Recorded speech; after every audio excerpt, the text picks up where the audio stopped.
Today I'm speaking with Dr. Stan Tatkin. And if you have ever been interested in attachment styles or how attachment styles affect us, or goodness, even what it actually means to be in a secure and attached relationship at its core, then you don't want to miss today's episode. We get into so much good stuff. And I don't want to give too much away. I just want you to listen to the entire episode.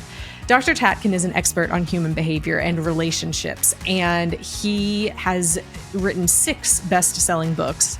He has trained thousands of therapists around the world. He has a very successful TED Talk, over 1.7 million views, that you can go and check out on YouTube. We'll include the link in the show notes. But overall, he is honestly an expert in couples therapy, and especially in the field of attachment. Let's dive into today's episode. Dr. Tatkin, thank you so much for joining me on the show today. It's nice to see you, Kimberly. It's great to see you as well. I'm going to jump in with a question. Here we go. Why do you believe that traditional marriage counseling has typically about a 30% success rate? Well, it used to be even worse. Once upon a time, before people like John Gottman came on, and Sue came on, and Terry and myself, there was even a lower success rate because most couple therapy was retrofitted from individual therapy.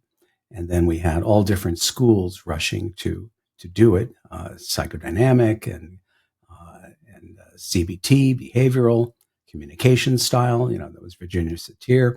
And so a lot of that kind of weeded itself out with actually science. As soon as we started doing studies and started to think psychobiologically and developmentally, then it actually started to work better. I think better still is that couple therapy should be thought of a little bit more as training, as workshopping, as education, because it is a different animal than individual or group or family psychotherapy. It has to be dealt with now. They can't spend a lot of time looking into why we do things. We have to really pay attention to what we're doing. Otherwise, we burn the house down. Yeah. So.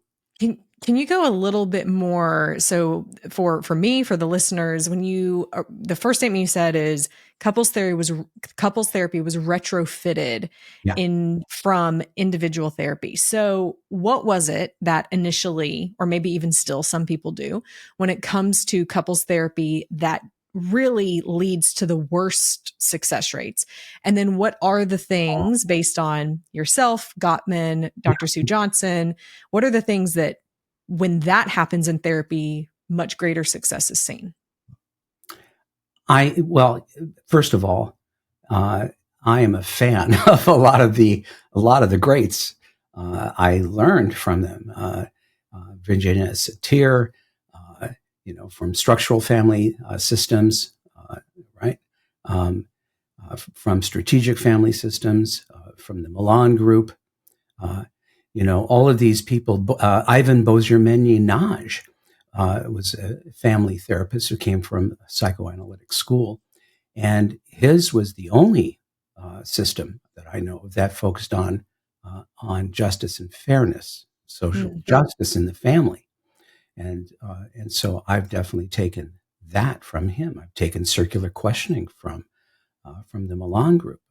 I've taken strategic from Haley and Peggy Papp, and structural from Mnuchin. So there is a lot to be said for what has been developed in the area of family therapy. Couple therapy is more derived. It has been more derived from family couples, but having gotten into this, I think one thing is being a specialist. In other words, doing only couples. And that has to do with complexity of numbers. Working with 2 people, I can get away with things that I couldn't possibly get away with strategically with 1 person or more than 2. Like watching a magic show, a third person would see what I'm doing. So two people don't. So, working in those waters, one gets to understand how to work the numbers in the room. And so it has to be a specialty. I don't think one can just, you know, uh, do all of it and be very good at it. So that's one. Mm. Two, I think the field has to lean more towards science, towards being looking at what actually works and what doesn't, and get rid of the things that some of our pet things that we love, but actually isn't that effective. Mm-hmm. So doing outcome studies, but reliable ones, and I also encourage my students to do their own clinical research and start tracking for themselves what are they seeing, and be interested in researching couples themselves. It's a fascinating field. And because I work psychobiologically, it's, that is focused on infant brain development and brain development throughout the lifespan, the autonomic nervous system. My research was videotaping hundreds and hundreds of hours of couples using stop frame analysis, still frame analysis, and then slow motion forward, backward scrubbing to watch faces, body movements, somatic reactions, voices, what people Wow. are actually doing frame by frame, and then catching them in the act of being themselves, and then seeing how things actually begin way before we think, you know. And so, it's like studying animal behavior, because we are animals. And when studied properly, I think that goes beyond what we think of in terms of helping others, and really looking at the human primate and looking at our species itself and the problems that are universal with who we are as primates. And there are plenty, plenty of issues, problems that are actually universal, having nothing to do with gender, nothing to do with sex, nothing to do with culture, nothing to do with any history either. It's just built-in problems and features with regard to who we are. What have you seen in your years of practice as the top presenting problems that couples tend to come to you for help with? Money, time, mess, sex, kids. Those five. Money, time, Okay. mess, sex, kids. Money, time. Mhm. Timeliness, messiness, sex, and children. Now, there are other things, but those are the top five that I see. And just so you know, it's never really the topic. That's what In Each Other's Care, my latest book, is about. It's divided by all the complaints that we've seen in my clinic. And truth be told, it's really never the subject matter. It's not the topic. It is the manner in which we interact when one or both of us is under stress. That is what repeats. That's the ghost in the machine. That is what causes us most trouble, again, as a species, not just with partners, but across the board. That's the second biggest problem. The first biggest problem is couples don't organize. They don't structure. They don't co-create their relationship mythos, because it is a shared mythology, right? It doesn't really exist except in our heads. And so if you and I are not co-creating the same image, the same idea, and we're not making sure we're pointing in the same direction, then we're not going to get along. That's true with any union, any alliance among free people that elect to do something as long and as substantial as a primary attachment relationship. So, You think that's what people mean when they say, I just feel like we're not on the same page? yeah, absolutely. And I would argue that we're never, ever exactly on the same page. That's impossible. We only Yeah. approximate each other. When we're in distress, the approximation becomes a problem, because we really want exact. That goes back to our childhood. You don't get me. As we get older, sometimes going through midlife, we start to get very finicky about, are we known? Can I really connect with you on the deepest level for me? And then we run into an existential reality, which is we're disappointing. There are areas or moments of meeting, as has been said by now I'm blanking on his name, but developmentalist studying infants. It'll come to me. But moments of meeting, become very critical as we start to get into midlife. We want something different than we wanted before, and sometimes our partner doesn't meet that standard because we find that we're not always able to meet. We're not able to, for instance, I'll watch a movie and I'll find it extremely rewarding and intriguing. My wife will go, I don't really get it. And I'll go, really? You don't get it? You can't see that? No. And those are moments of where we miss a bit. And because we're with a different brain, we're with a different person who processes things differently. And if you're somebody who expects to be exact, you can be very disappointed and think there's something wrong with your partner when there isn't. That's very true. That is very true.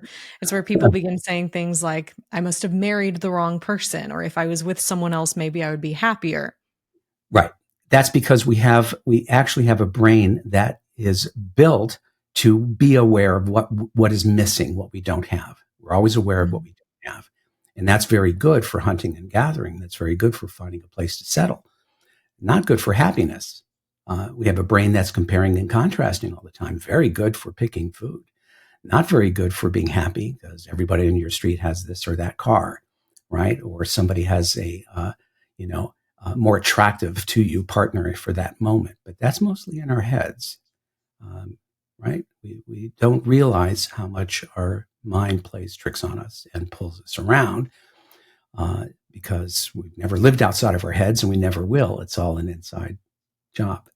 Yeah. Yeah. This is a crazy question, but do you think it's even possible to get to a place where we're not to get our brain to a place where it's not constantly looking for the things it's lacking or things that could be better? I think it's autonomic. Just like obsessing is an autonomic process, but those of us who listen to it too closely become obsessive compulsive.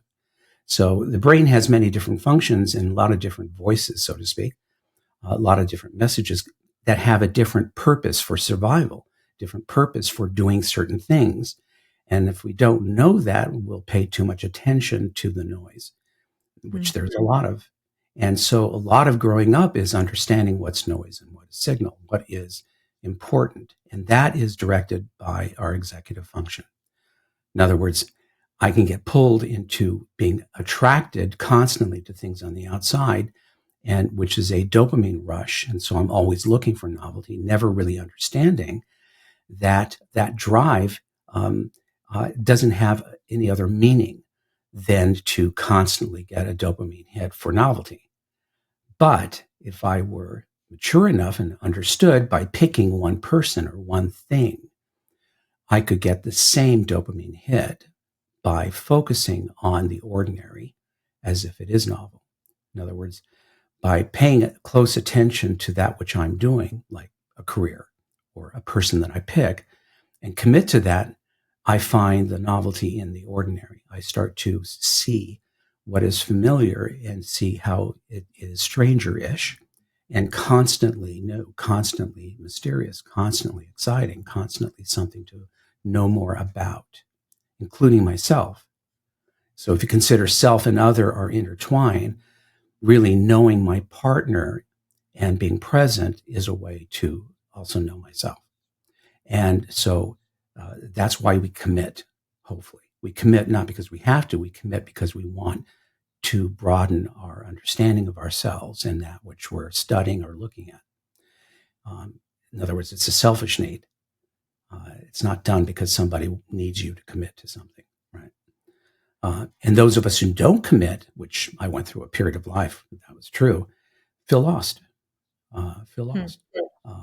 Don't really know anything, but then we know a lot of things, but we don't know anything in depth, including ourselves. There's no discipline, there's no character, there's no higher purpose, there's no, right? And so and so then we get existentially lonely and alone. But that's the price for, being like a leaf blowing around in the wind.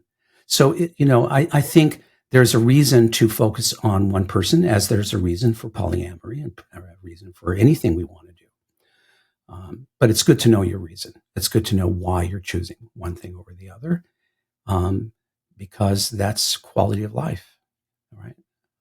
I'm doing it for me, and it also agrees with you. Yay. What Right? would you say, can talk that second one out? What would you say is the reason for polyamory? Well, because I'm not oriented that way. So I can't personally say what that is. I think it's generational, but it's been around forever. I mean, polyamory was not invented, any time in our lifetime.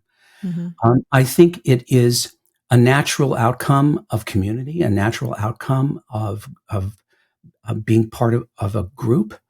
I think it's for some people, it's different for everybody. For some people, let's get to the more dire first.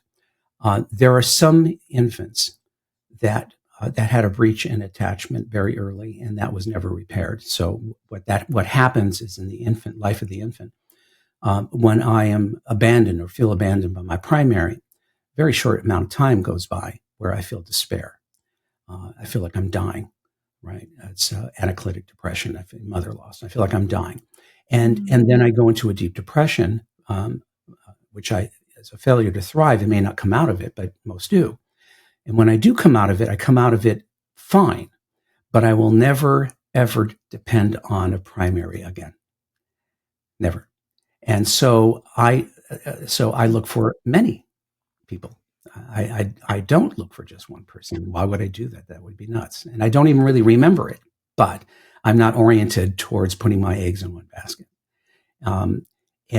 So that's one type, one reason. The other is people experimenting, young people experimenting, not being bound to one person, being bound, having a lot of different influences.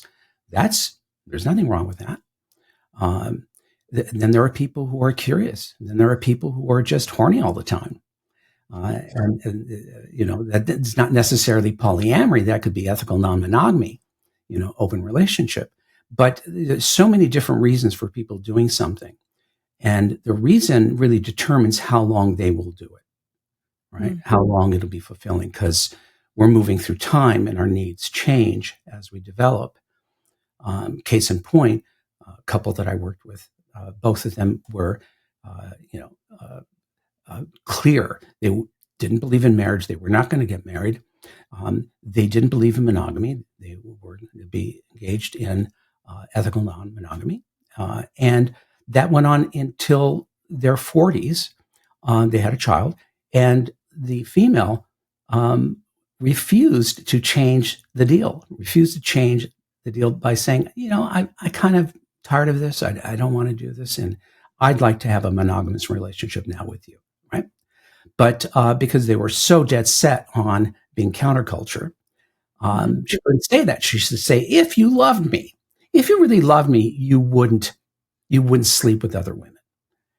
He said, but are you changing this? Are we now monogamous? No, I don't believe in monogamy.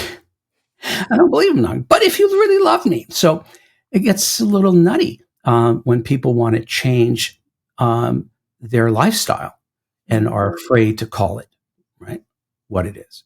So I'm a believer in that people can choose and should choose whatever they want to do. They just have to agree.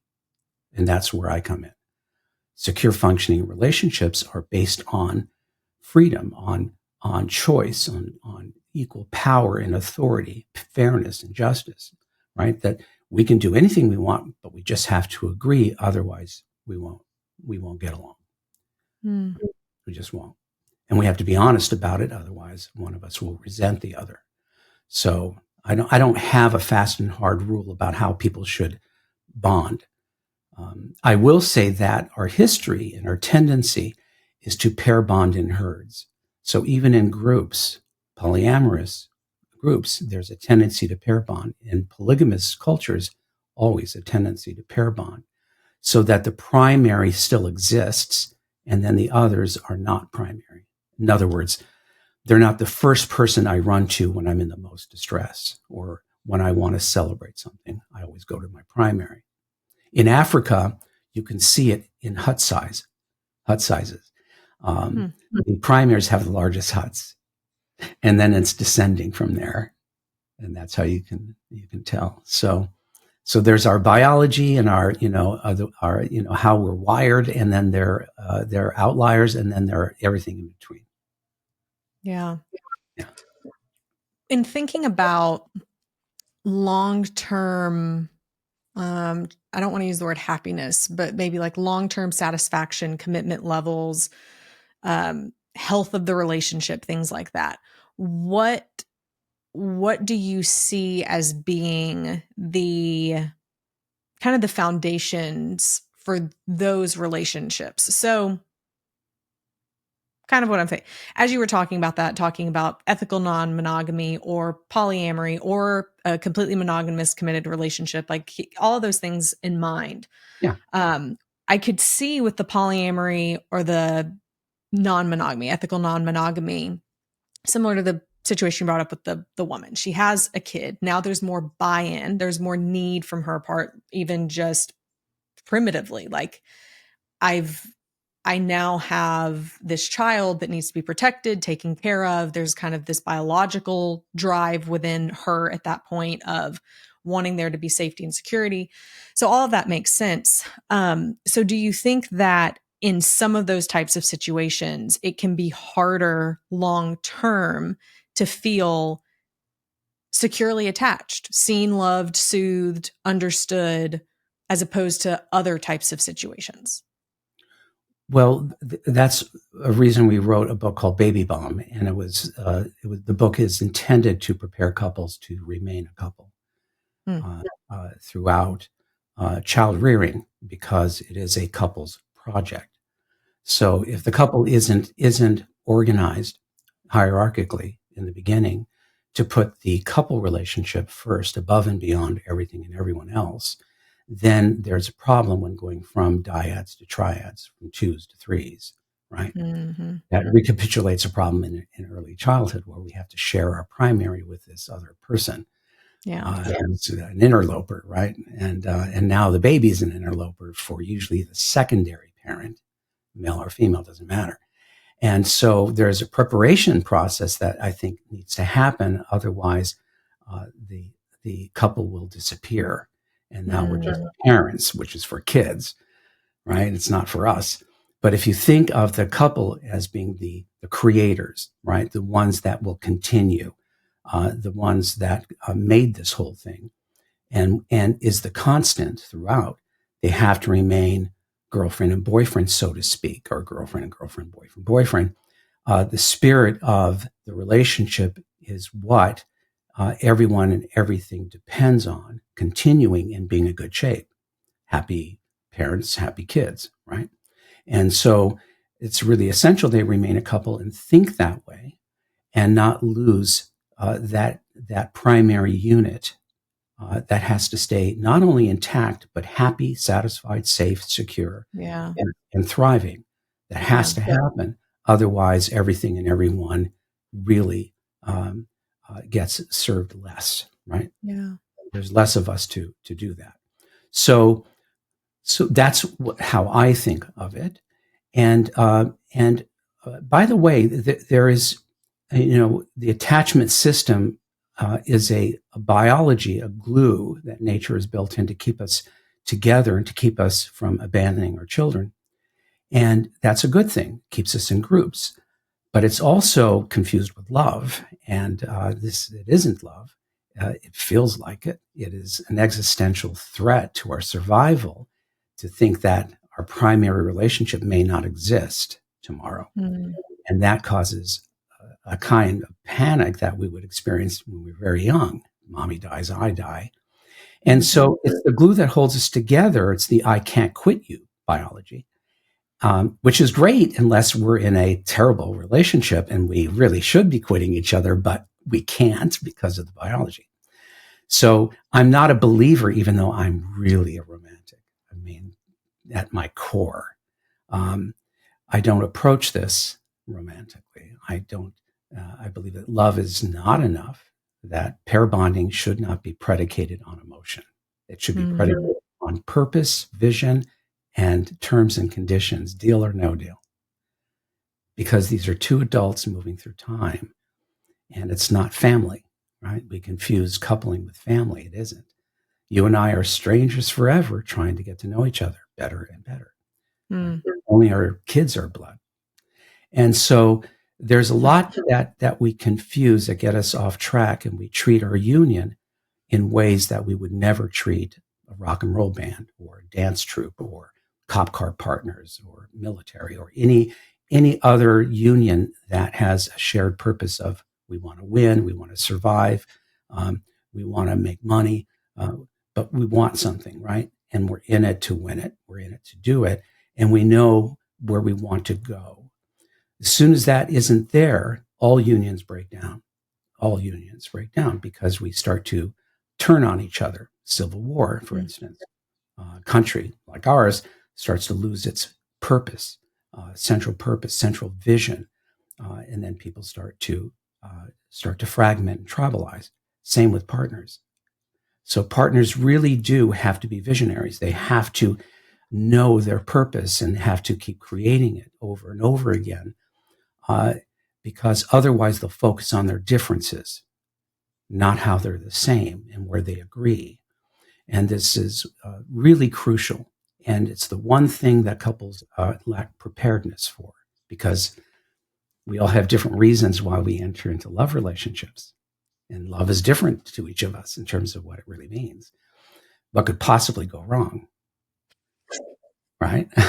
Not to mention that if you really look at the human primate through time, we are nasty creatures. We're wonderful when we're happy. We're not so good when we're not. And if we don't believe in something greater than ourselves, we rob, we steal, we rape, we do terrible things because we can. We're, warlike, opportunistic, selfish, self-centered, moody, fickle creatures that are xenophobic and racist. That's how we are out of the chute. And we're your typical 2-year-old. Except we're just a little more civilized. So unless we're under too much stress, and then watch out. Which is why I emphasize the problem is the manner in which we will interact when under stress is very important, because we have to maintain a collaborative and cooperative stance, or we go to war with each other. I want to ask you to go a little bit deeper into the part of purpose, knowing your purpose as a couple, being visionaries about that, and creating it over and over and over again. Yeah. There's going to be some people listening to this thinking, what does that even mean? Like, what does it mean that we have a purpose as a couple and a vision? What are some things that your clients, as you work with them and help them go through this process, that they end up saying, well, this is our purpose. This is what we got together for. This is the vision that we want to create. What does that mean? Well, let's say you and your partner got together because you've always dreamed of having a family, right? And it's your vision. You're going to have a family, and you're going to be parents. And so that's where you're pointed, right? You're pointed towards parenting, having a family, but you left out the couple part. And so down the road, that's all you are, is parents, but one of you wants to have more intimacy. Well, that wasn't part of the mission. We didn't agree on that. And we don't have a vision for that, where we end up being, we're courting the rest of our lives, right? That we're still keeping that flare, that light alive by doing things, right? By doing things and making sure that happens, right? Both were on the same page. So then we would put in principles to make sure we do it, right? We're not going to lose our coupledom, but we do where we go where we point. That's what I'm saying. We go where we point, and you and I should be sure that we're pointing in the same direction, or we're going to be very disappointed. We're going to be at odds with each other. If I want a relationship and you want just to be a parent, we're going to fight, right? We're going to fight all along because what we are wanting and pointing towards is different. We're off. If pointing towards ourselves and, I want freedom, I want to be myself, I want to develop myself, you want to do that too, yay, we both agree. But then we start to drift because if we're siloed, we spend less time together. And then now we start to drift. We lose the reason for being together. And we start getting influenced by outside forces. That's natural. The more time we spend together, the more we influence each other, and the more likely we'll move in the same direction. When we stop doing that, we naturally drift into other areas and we're influenced by other things. And now I become a Buddhist and you become a Hare Krishna. And how did that happen? Well, we weren't spending a lot of time together, right? And so this idea of organizing, this idea of dreaming and planning and shaping like a block of clay, this thing called a relationship with its ethos, with its relationship ethics created by us. We decide what is good. We decide what is best. We decide what is right. And we put these things in place that are, the bar high and what is right, what is good, what is best. We believe in the purpose of it, and therefore we do it regardless of how we feel. In other words, we decide to do the right thing, the best thing, even though it will likely be the hardest thing to do. Yeah. That is a higher way of thinking and living than just flying by the seat of our pants and doing what we feel like in the moment. That's a recipe for chaos and for, again, fighting. So this idea is really the basis of civilization, and it's been around since the beginning of civilization. Without something higher to believe in and shared principles of how we're going to govern each other, we cannot possibly be safe with each other, right? Because of just being human. So we have to protect ourselves from each other, and that's done by agreement and permission to enforce. Therefore, we're two generals, two bosses, two executives, two leaders, the roof of the house, and we have to be able to work together or nothing works, right? We have to share power. We have to work together and make everything good for both of us, or we'll fight. So now we're getting to what's called a two-person psychological system of we and us. We're still independent, but we're both in charge. And we decide what happens. And there's no unilateral decision here. It's like a three-legged race. We have to work together or we don't survive. Yeah. This is the law of survival in groups, right? So I would say one of the biggest, sort of at the bottom agreement is that we survive together. We're going to survive together. Therefore, in a world that doesn't care about us, in a world that's fickle and dangerous and opportunistic, we make social contracts with each other. We're in it to survive. We're in it to have each other's backs. We're going to be radically devoted to each other's safety and security because nobody else will. Therefore, our lives depend on that. And we're equal stakeholders in it, right? If either of us should screw up, it screws both of us. So I have your back at all times. No questions asked. I protect you in public and private according to what you feel is protected, not I. We make decisions together by first getting each other on board, win-win, or we don't move because that would waste our time. We'd be constantly litigating the past and looking backwards. Yeah. It's because you wanted me to, which would be stupid. So we have to work together with our differences, which, by the way, is a feature, not a bug. If we respect how different we are, that's our superpower. It is. Because together we're better than we would be alone. So all of this is about choice, decision. Let's do this together. Let's be a team. It's not a solo sport. I won't screw you. You don't screw me. We're good. I'll make sure you never lose. You'll make sure I never lose. We can do that. We can do that. Just it takes more effort, and we have to think differently. We can't think of I, me, my, and you. I have to treat you with respect as a general. I have to work with you as a general, and we have to come up with solutions together, because if we fight, soldiers die. You can replace kids with that. Yeah. So it's basically growing up and accepting losses and tolerating loss and tolerating disappointment, tolerating the idea that our partner is forever always going to be a pain in the ass, and so are we. There is no such thing as an easy person up close. There's no such thing as a person that cannot or will not be annoying and irritating. That is how we are. Yeah. That's never been a problem. We just don't want to be dangerous.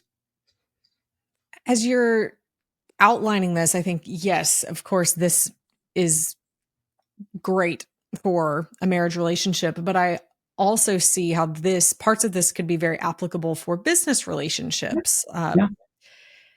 It, yeah, I mean, yeah. And kind of a different question from that is, and it's shifting topics just a little bit, but can you be attached at different levels to more than just your spouse or your kids? Absolutely. What does that look like? Is it healthy? Is that a good thing? I don't think, when I think of healthy, I think of, whether you're eating well and taking care of yourself, whether you're getting enough sleep. In unions, I think it's not helpful to think of healthy. It's healthy, or it's helpful to think of what will work and what will never work, right? Because that's really the nuts and bolts of it. It has to work, meaning we have to make it right for both of us. Right? That is what will work. If it's a dictatorship, no problem. You do what I tell you. If it's slave ownership, well, it's obvious. It's good to be the owner, right? But in a free society among equal adults, that's higher complexity, right? It's not as simple. I have to take care of you and me at the same time, or you'll mistake me for the enemy, right? That's just how we are. We have a very acute survival instinct. We are very aware of any threat cues around us, and that's in the face, it's in the voice, it's in our memory system. And so we have to be very careful not to become threatening to each other. And if we do, we have to fix it right away. Otherwise, we start to accrue a biological threat system, which will take us down eventually. So there are different rules of thinking. It's an orientation. If we're to last and be happy, and I mean really happy, we have to take care selfishly of the other person as we would ourselves, because anything we do that's unfair to that person or hurtful is going to hurt us in return soon. There's nothing I can do to you that won't come back at me. Therefore, my survival depends on your survival, and my happiness depends on your happiness, and vice versa. Therefore, I have to ensure that you're okay at the same time I'm okay. I can't surrender either of those, or the union will be affected. Does that make sense? Yep. So it's a higher level of thinking. It's a higher morality. It's a higher level of operating. It's still selfish and self-centered because we're interdependent, right? You and I should have the same things to gain and the same things to lose. That's what keeps us honest. If one of us has nothing to lose or less to lose, that person should watch their back, because the human condition is that's when we start to get into robbery and resentment and envy, right? And hatred. So there's a reason why it's organized such, because of the human condition, because of how it is among people that want to stay together, not because they simply have a common enemy, because as soon as that evaporates, we're back to war, but because we're constantly finding where we are the same and where we agree. Where we are the same and where we agree, when our tendency is always to look where we're different and where we disagree. And that's lazy, and that's energy conserved, and that's most human beings. Here, we're upping the game. You and I, as different as we are, can always find where we agree, right? You want oranges, I want bananas. We've been fighting about that, and one of us suddenly gets it. Hey, we both want fruit, right? Yeah. Okay, well, the rest of it's easy. The rest of it can be arranged. No problem. That's where we are the same, right? And that's how we've been doing it ever since the beginning of civilization. Otherwise, we would never rally a group. We would never get people on board on anything.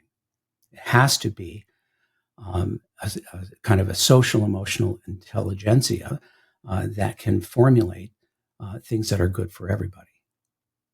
Fairness, justice, sensitivity. Yeah.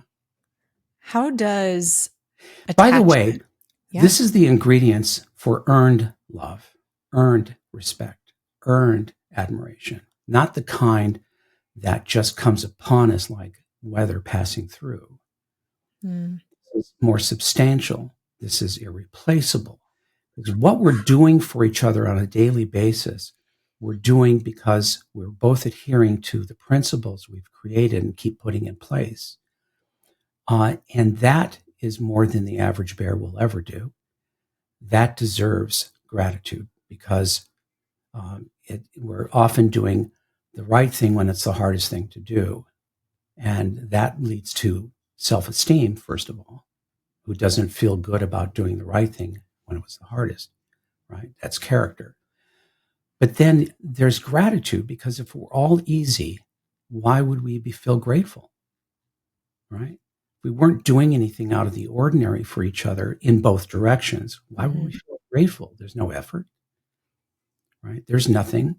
And so why not take you for granted? And so this is an ethos that I'm trying to, both my wife and I and the people who are in my camp, is really the message that we're trying to put out because of, especially now, because of the way the world is. There has to be something in the smallest unit of a society, like a couple, that is together based on purpose and vision and a kind of morality that is pro-social and pro-relationship, not simply pro-self. Not simply pro-self. Which of your books talks more about everything you just said? Well, I think the latest one, In Each Other's Care, focuses mostly on it because I wrote it during a depressing time during COVID. When I was really seeing systems coming apart, social media is becoming ever more hateful and anonymous, and people being more marginalized and split off. And I could see how history was repeating itself as it does. Nature always repeats itself.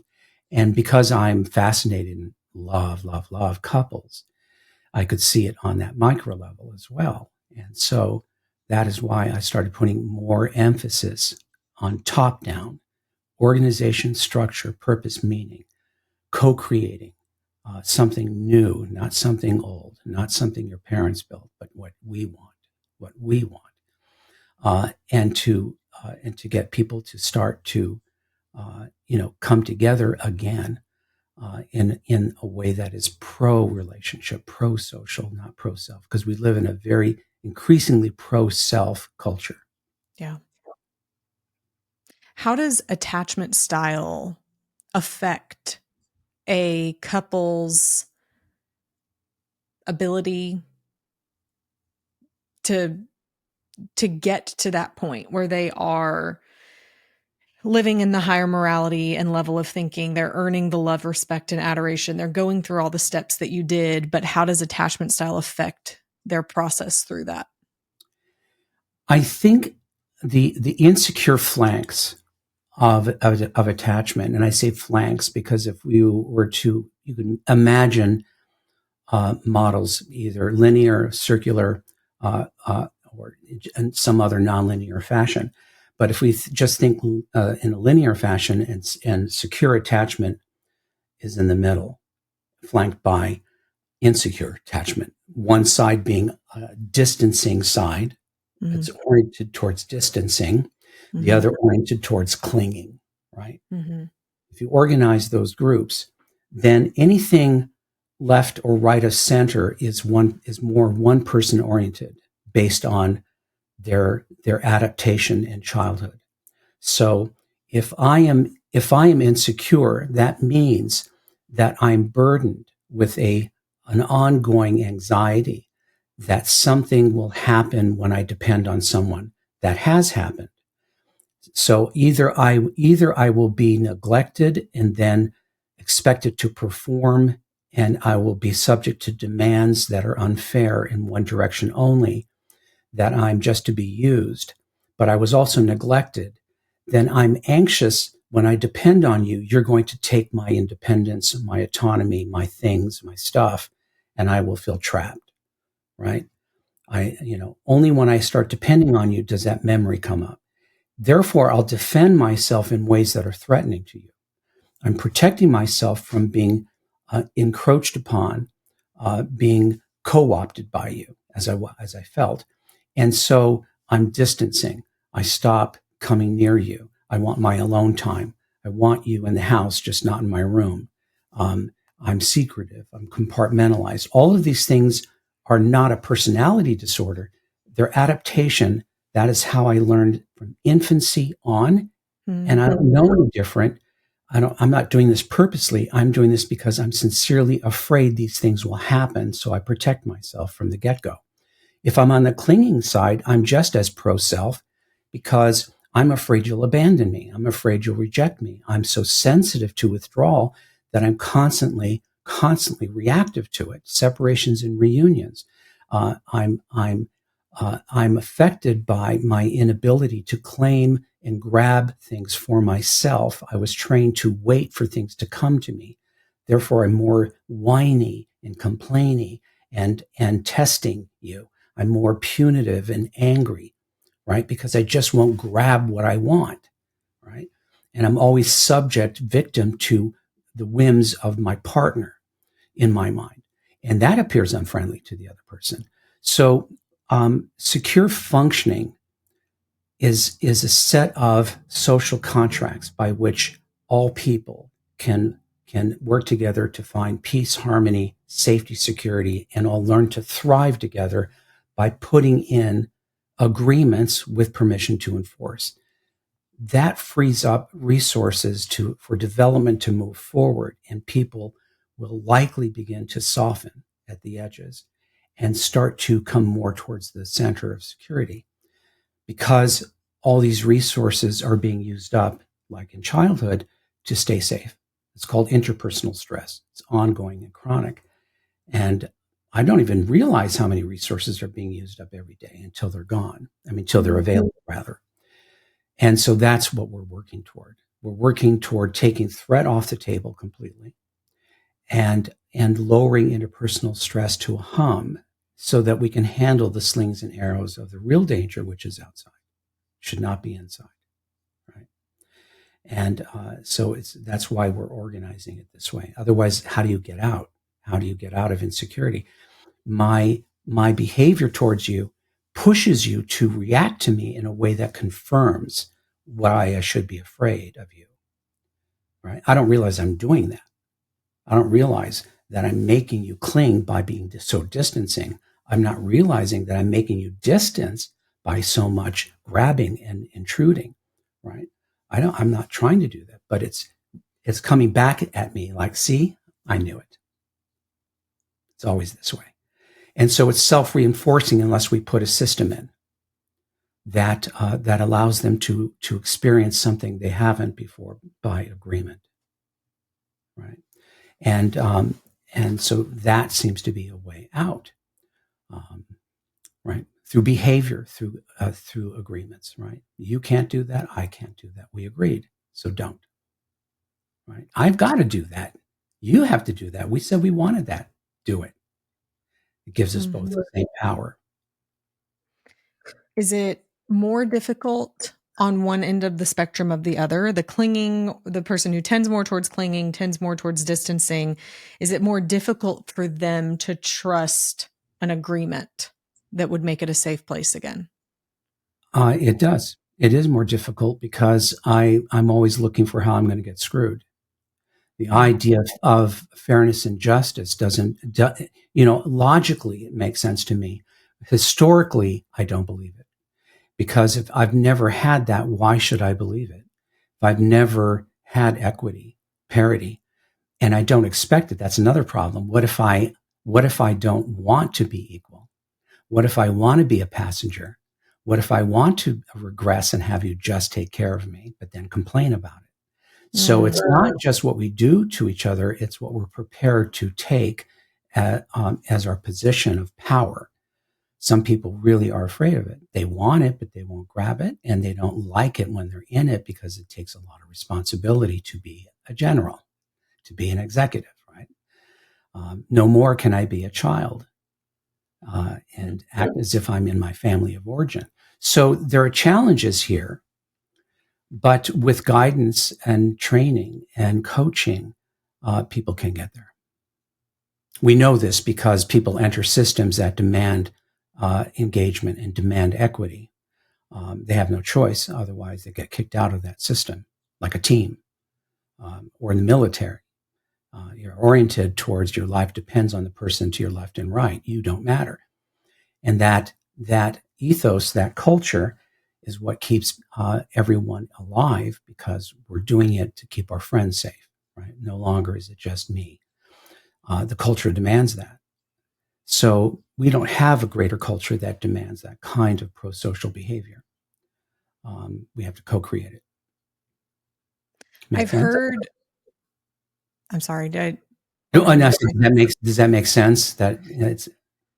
It does. I've heard, though, and I don't know where, that people who are more in the dismissive avoidant, if we're going to look at it in the quadrants, and the dismissive avoidant quadrant is more difficult for them to move into secure. Is that true? Only in one sense. Developmentally, they're behind the clinging people. The clinging people, developmentally, theoretically, are just a few months ahead of them because they're more pro-relationship, whereas the distancers are pro-self. And so here's the problem. If I, the fishbowl effect, if I've lived without things that you got, your wanting them makes me think there's something wrong with you, because why would you be so demanding and needy when I never got those things, right? I never got those things, and look at me, I'm fine. Why do you need them? Because I can't know what I'm missing. You see, it's a greater problem. If I had something and then it was taken and had and taken, which is what's going on with the clinging group. I've been in the Garden of Eden, then kicked out, then brought in, then kicked out, then brought in, then kicked out, and what the I'm pissed, right? Mm-hmm. I know what I had and I want it, and you won't give it to me, right? Whereas you never had it, and go, I don't know what you're talking about. I have no idea. There must be something wrong with you. And from their position, they're correct, because I can't know what I didn't have. I can't know what I don't know. And from their position, they think the other person is unreasonable, when the other person actually is more along the line of our species. We are more clingy than distancing as a species. We are more dependent than independent as a species. It is just the way we are. We're not, we're not part of the animal kingdom that goes it alone. We're not lone wolves. We're not wired that way. There are outliers, perhaps, but just outliers. So, we tend to deny that, and unfortunately, the world is filled more with the distancing group of people than the clinging group or the secure group, right? We may look to certain tribes where they do it properly, and those kids aren't burdened by the same kind of fears of engulfment or abandonment that people in the West are, right?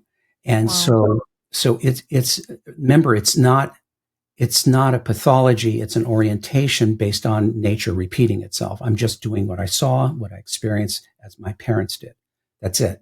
It's not personal, right? It just feels personal. So to answer your question, is it harder for people in the distancing group to realize they're distancing? that what they're doing is self-harming. Yes. Yes. Because it is self-harming. What the clinging people do in their defense is self-harming. They don't realize it. They think it's self-protective, but it's actually getting in the way of what they want. Mm-hmm. So getting them to be aware of this is really half the battle. Half the battle is being aware of what is driving me to protect myself. That creates an unfairness with you, right? I want my justice from my injustice in childhood. But what am I going to do? Create a new injustice by making you pay for it? That's not going to work, right? So, yes, there's a lot of growing up to do. And with the distancing group, and I can speak for myself, we become aware when we've suffered multiple losses and we can no longer say it's the other person. We start to get it that I think it's me, right? I think there's something, if I look at this trail of dead soldiers, there's something in common. It's me, right? And suffering is what makes us look at ourselves. If I'm not suffering, I don't care. Really. If I'm not suffering, I will never look at myself because who has time for that? Yeah. That's normal. But if I start to suffer through loss and regret, then I'm forced to, and then I can start to see what I'm doing and start to be curious instead of furious, right? And that unfortunately is has to be lived. It can't be just told, right? Sadly, we're all learning. We're all learning, suffering, and becoming better people for it, but not everybody wants to suffer or wants to feel pain. That's why I say to be secure functioning, you have to tolerate pain. You have to be able to grieve losses. First, you have to recognize that you've lost. Grieve your losses and accept that everyone is a pain in the ass, disappointing, contradictory, and annoying, including you. Right? You have to see yourself. If you're a human primate, you have to accept the idea that you're also an asshole just by dint of your species, right? And if you don't think that, you're dangerous. We have to see ourselves as we are, and then build from there and become better because we know our devils. We know what the damage we can do to another person and ourselves. Let's not do that. Let's agree not to do that. Let's agree to do this. Dr. Tatkin, this is so good. I have written 2 pages of notes as you've been talking, and just sitting here, I could ask you another hour of questions, and may need to ask you to come back. By the way, you should know, and your audience should know, I'm not an easy person to live with. I am a pain in the ass. I am as selfish as they can be. Really, I am. I am as lazy as they can be. I am everything of that, and I can tell you that this is not easy, but it's so worth it. Yeah. It makes me want to cry, actually. It's so worth it. But it's hard to convince people of that because if you've not done it and you don't know the rewards, because it just seems impossible. And it seems so hard when it's really hard, like apologizing when you think the other person is dead wrong. Yeah.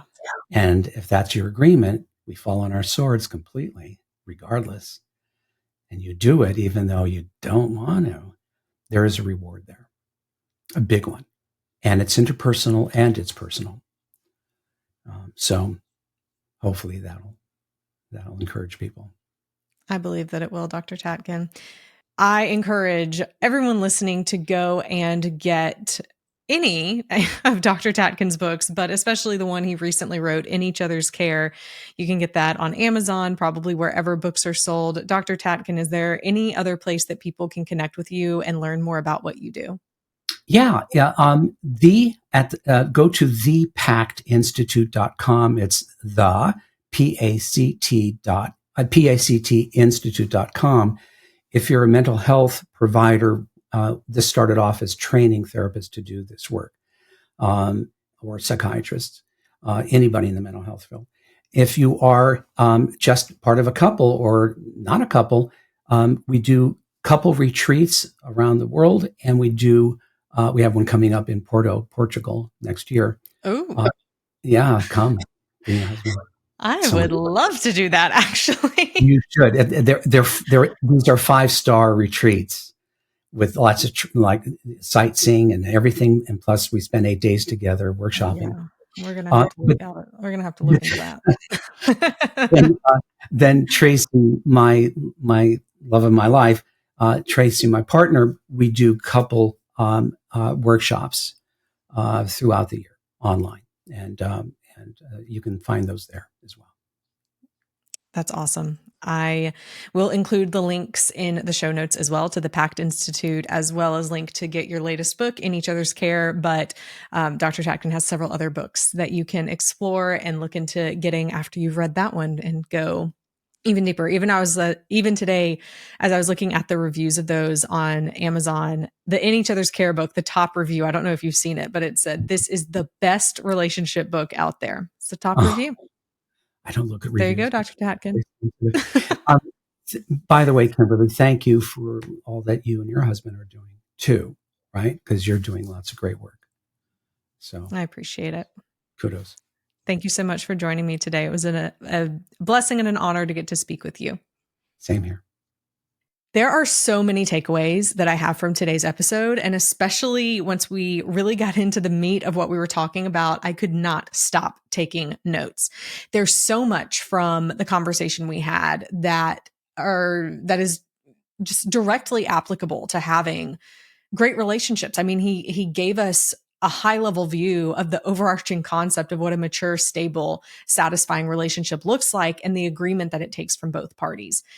And here are my key takeaways. As I'm processing all of it and just putting pen to paper, here are the key things that I took away from today's episode.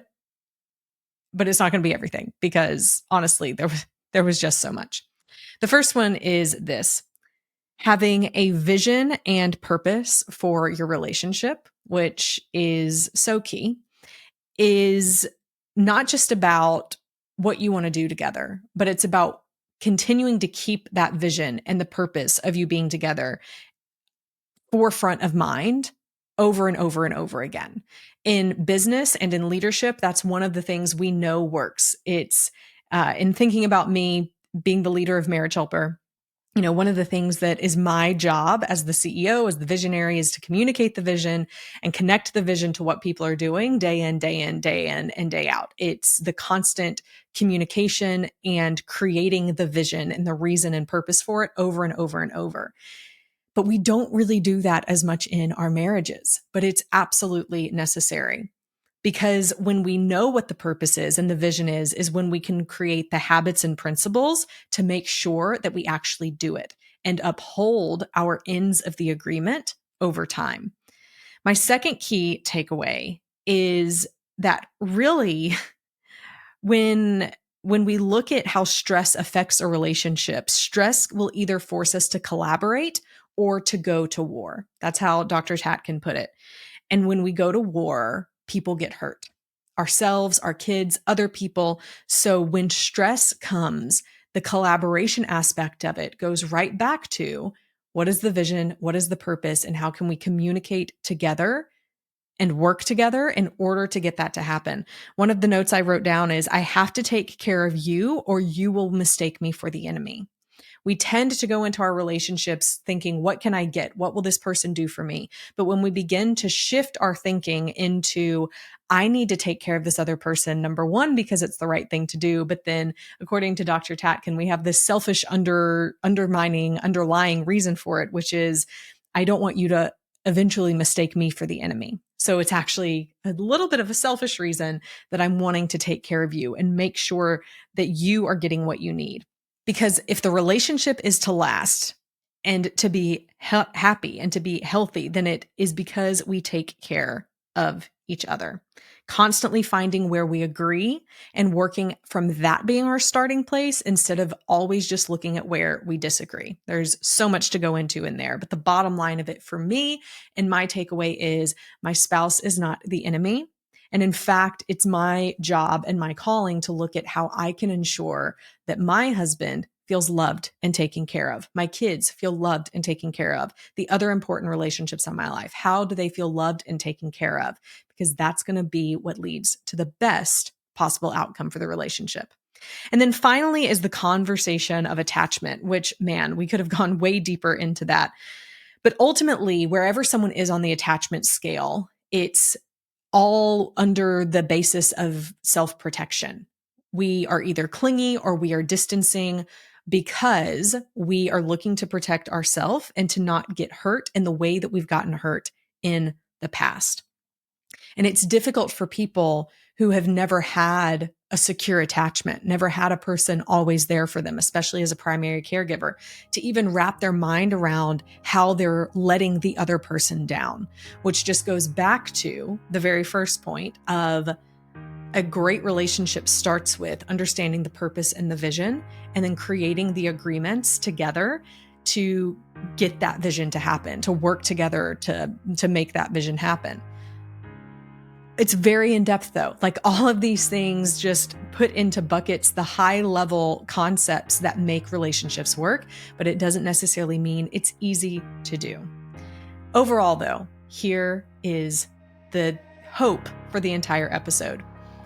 Doing the work to become the best version of yourself, to show up the best you can in your relationships, to honor your end of the deals is worth the hard work that it takes for the long-lasting, satisfying happiness of the relationship. Because even as Dr. Tatkin said, and it's something I have known and said for decades, the couple is where change can happen in the world, in a family, in society. We need to start seeing more people working together in a pro-social way, as he put it, but in a way that's loving, in a way that's good. I had a podcast guest several years ago. His name was Dr. Matsumoto, and he researched microaggressions, and it was a fascinating episode. I encourage you to go back and listen to it. But one of the things that he said when he was contracted by the government to actually go and do research in the Middle East on what it would take to end terrorism, and what he ended up finding was this: if we wanted to end terrorism in the world, it's going to start in the home. Because it's in the home that people learn to hate or learn to love. And that is what a marriage can do. It can teach people how to love and not how to hate. If you found benefit from this episode, I would love for you to share it with someone who you think would also love it. And of course, please leave a review wherever you listen to podcasts. It helps to spread the word of the podcast and to get to even more people. Until next week, stay strong.